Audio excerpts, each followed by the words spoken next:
sound ready, 3, 2, 1, action. Assalamualaikum warahmatullahi wabarakatuh.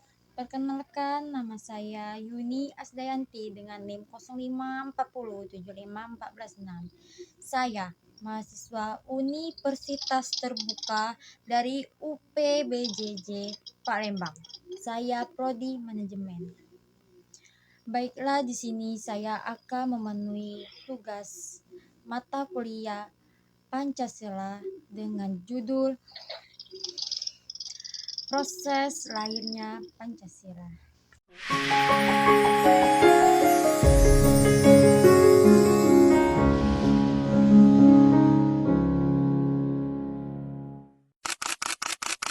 Atau substansi dari nilai-nilai Pancasila itu lebih mudah dipahami.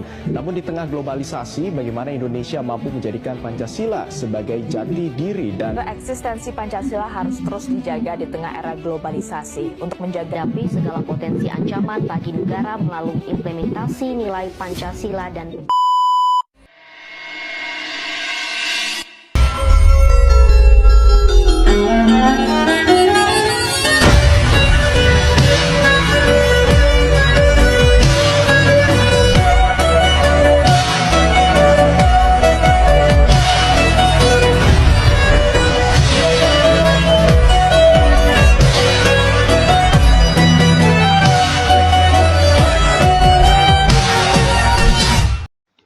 Proses lahirnya Pancasila, BPUPKI, Piagam Jakarta dan PPKI. Latar belakang lahirnya Pancasila dan persiapan kemerdekaan Indonesia pada kondisi dunia dan Indonesia menjelang 1945. Pada awal abad ke-20, dunia sedang berada dalam pergolakan besar, yaitu Perang Dunia II 1939 sampai 1945. Jepang yang termasuk dalam blok poros bersama Jerman dan Italia melakukan ekspansi militer ke berbagai wilayah Asia termasuk Indonesia yang saat itu masih dijajah Belanda. Pada 8 Maret 1942, Belanda secara resmi menyerah kepada Jepang Indonesia Jati Sumbang Negara. Sejak saat itu, Indonesia berada di bawah kekuasaan Jepang.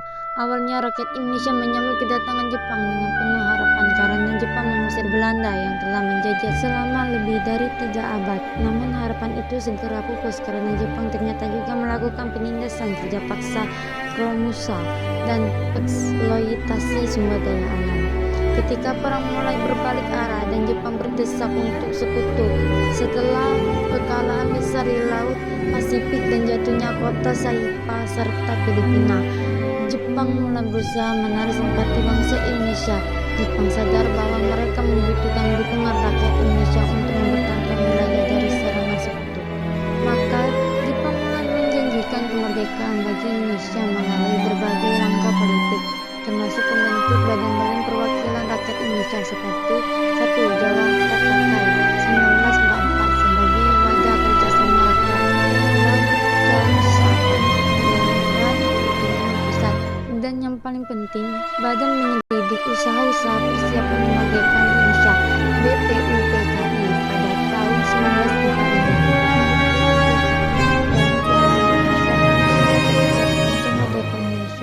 1. Terbentuknya BPUPKI. 2. Anggota BPUPKI. 3. Undang-undang BPUPKI. Pembentukan BPUPKI. BPUPKI dibentuk oleh pemerintah militer Jepang pada tanggal 1 Maret 1945. Diumumkan secara resmi pada 29 April 1945 bertepatan dengan hari ulang tahun Kaisar Jepang Tomohito. Nama Jepang dari BPUPKI adalah Dokuritsu Kinbiko Seika. Tujuan dibentuknya BPUPKI adalah untuk mempelajari, menyelidiki, dan menyelesaikan kemerdekaan Indonesia. Keanggotaan BPUPKI. BPUPKI beranggotakan 62 orang, terdiri dari 60 orang Indonesia dan 2 orang Jepang sebagai pengawas. Susunan pengurusnya adalah sebagai berikut. Kedua, Dr. Landes KRT Edmunan Yodimingrat. Wakil ketua Raden Panji Sueraso dan Ichi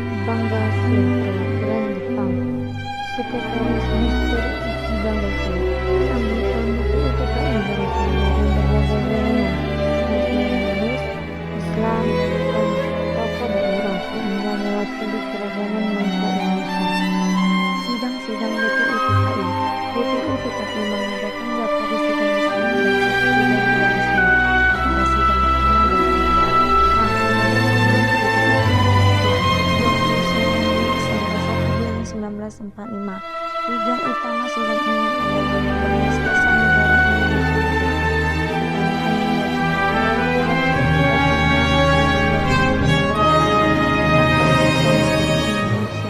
merdeka yang akan kita dirikan nanti. Pertanyaan ini menjadi topik penting yang mendorong munculnya berbagai gagasan dari para tokoh bangsa. Dalam sidang pertama ini, 3 tokoh utama mengemukakan pendapat mereka. 1. Muhammad Yamin, 29 Mei 1945. Dalam pidatonya, Yamin mengemukakan 5 asas dasar negara. 1. Peri kebangsaan, 2. Peri kemanusiaan, 3. Peri ketuhanan, 4. Peri kerakyatan, 5. Kesejahteraan rakyat. Selain itu, Yamin juga menyampaikan rancangan tertulis tentang Undang-Undang Dasar yang menggunakan istilah Pancasila persatuan nasional dan semangat kebangsaan.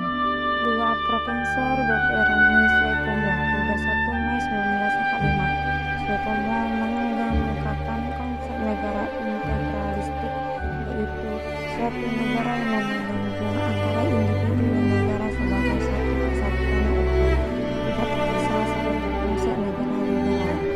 Asas yang ditemukan Suetomo: 1. Kesatuan, 2. kelembagaan, 3. keseimbangan, 4. kemusyawaratan, 5. keadilan sosial. Suetomo menekankan pentingnya persatuan dan keseimbangan antara hak dan kewajiban negara. 3. Konstitusi 1 Juni 1945. Suetomo menyampaikan pidatonya yang pertama pada tanggal 1 Juni 1945 berjudul Lahirnya Pancasila. Ia mengusulkan 5 prinsip dasar negara yang disebut Pancasila: 1. Kebangsaan Indonesia, 2. Internasionalisme, 3. kebangsaan, 3. mpr atau demokrasi, 4. kesejahteraan sosial, 5. ketuhanan yang kebudayaan.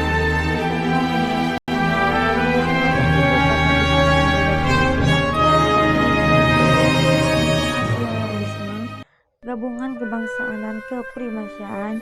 2. Sosio-demokrasi, gabungan demokrasi dan kesejahteraan sosial.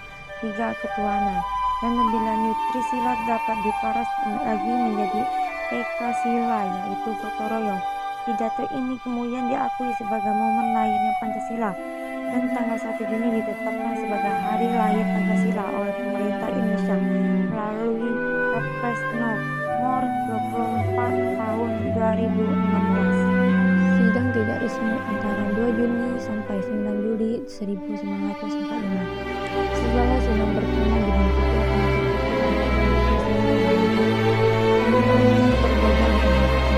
golongan nasionalis dan Islam. Panitia ini bertugas mencari rumus dan disepakati bersama tentang dasar negara.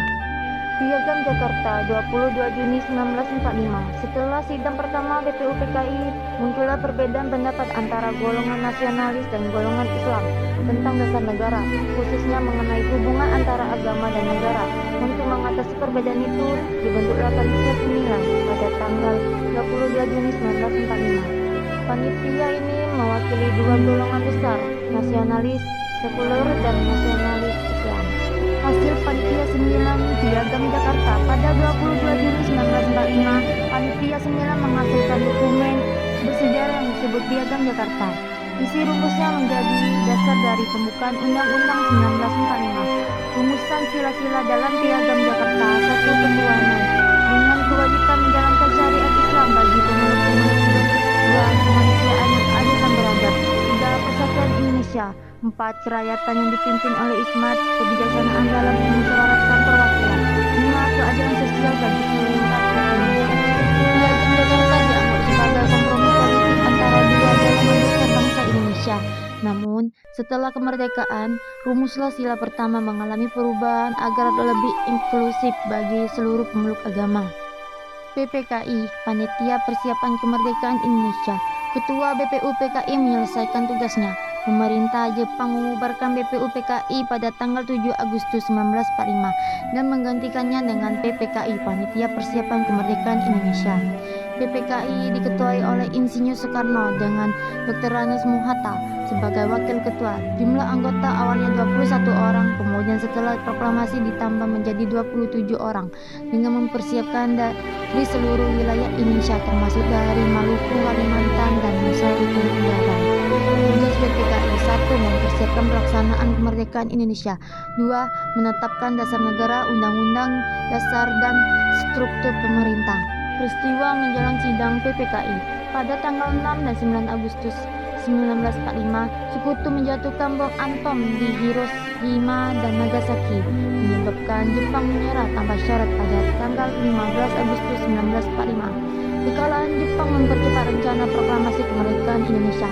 Setelah melalui peristiwa penting seperti perundingan meregas Dengklok 16 Agustus 1945 antara golongan muda dan tua, maka besok harinya 17 Agustus 1945 Insinyur Soekarno dan Dr. Andes Mohatta atas nama bangsa Indonesia memproklamasikan kemerdekaan Indonesia. Setelah proklamasi, PPKI segera mengadakan sidang untuk menetapkan dasar negara dan undang-undang dasar. Sidang-sidang PPKI dan hasilnya. Sidang pertama 18 Agustus 1945. Hasil keputusan penting. 1. Mengesahkan Undang-Undang Dasar 1945 sebagai konstitusi negara Republik Indonesia. 2. Menggantikan sila pertama Piagam Jakarta menjadi Undang-Undang Maha Esa. Perubahan ini dilakukan atas usulan Muhammad Hatta.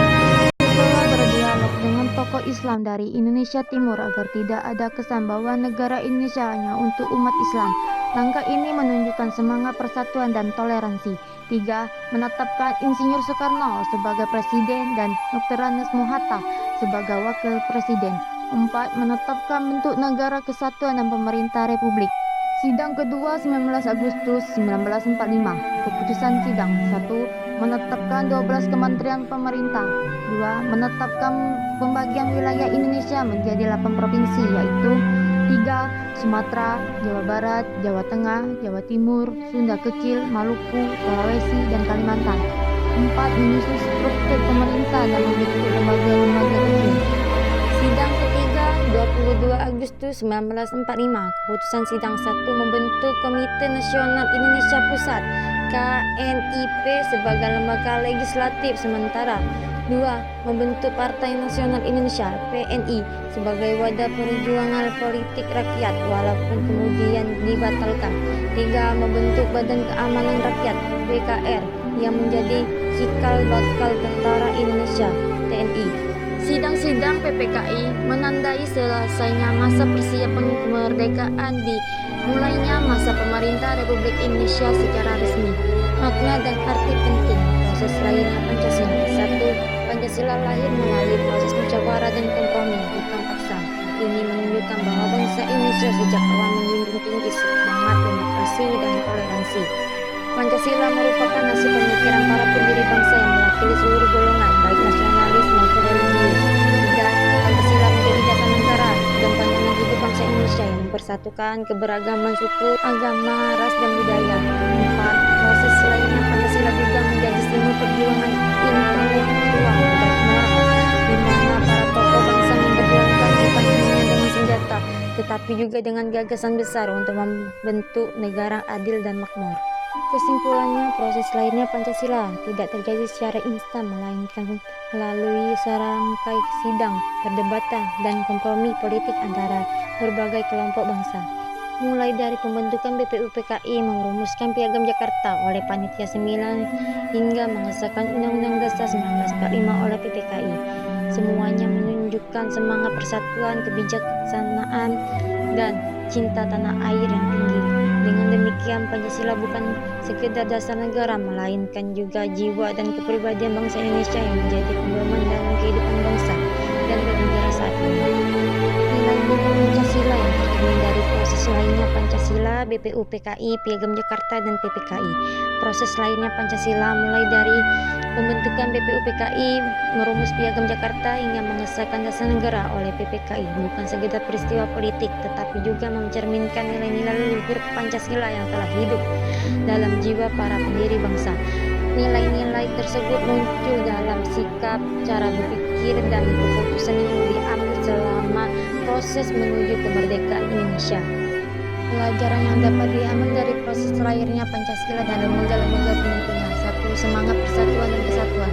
Para pendiri bangsa berasal dari berbagai suku, agama, dan daerah, tetapi mereka mampu duduk bersama tidak mengutamakan kepentingan bangsa di atas kepentingan golongan. Contohnya ketika terjadi perdebatan dalam menyusun Piagam Jakarta, para tokoh akhirnya sepakat menghapus 7 kata dengan kewajiban menjalankan syariat Islam bagi pemerintah persatuan seluruh rakyat Indonesia. 2. Nilai musyawarah dan demokrasi. Dalam sidang DPU PKI dan PPKI, setiap keputusan diambil melalui musyawarah untuk mufakat dengan paksaan atau kekerasan. Hal ini menunjukkan bahwa sejak awal bangsa Indonesia telah menjunjung tinggi nilai demokrasi dan kebijaksanaan dalam menyapai keputusan bersama. Pelajaran: generasi muda harus belajar menyelesaikan perbedaan dengan dialog dan musyawarah, bukan dengan kekerasan atau saling menjatuhkan. 3. Nilai nasionalisme dan cinta tanah air. Para tokoh seperti Soekarno, Hatta, Yamin, dan tokoh lainnya berjuang dengan sepenuh hati agar Indonesia merdeka dan memiliki dasar negara yang kuat. Mereka rela berkorban waktu, tenaga, dan bahkan nyawa demi kemerdekaan Indonesia. Pelajaran: generasi muda hendaknya menumbuhkan rasa cinta tanah air dengan cara menjaga persatuan, melestarikan budaya, serta berkontribusi positif untuk kemajuan bangsa. Nilai religius dan ketuhanan. Perumusan dasar negara Pancasila diawali dengan nilai ketuhanan yang Maha Esa. Ini menandakan bahwa bangsa Indonesia mengakui dan menghormati keberadaan Tuhan dalam kehidupan negara. Walaupun masyarakat Indonesia beragama, semua diakui dan dihormati. Pelajaran: generasi muda perlu menguatkan iman dan moral dalam kehidupan sehari-hari serta menghormati keyakinan orang lain. 5. Nilai tanggung jawab dan pengorbanan. Tokoh-tokoh BPU, PKI, dan PPKI bekerja keras tanpa pamrih semata-mata demi bangsa dan negara. Mereka menunjukkan sikap rela berkorban untuk masa depan generasi penerus. Pelajaran: generasi muda harus meladani sikap semangat, tanggung jawab, dan pengabdian terhadap masyarakat, misalnya melalui kegiatan sosial, gotong royong, dan kepedulian lingkungan.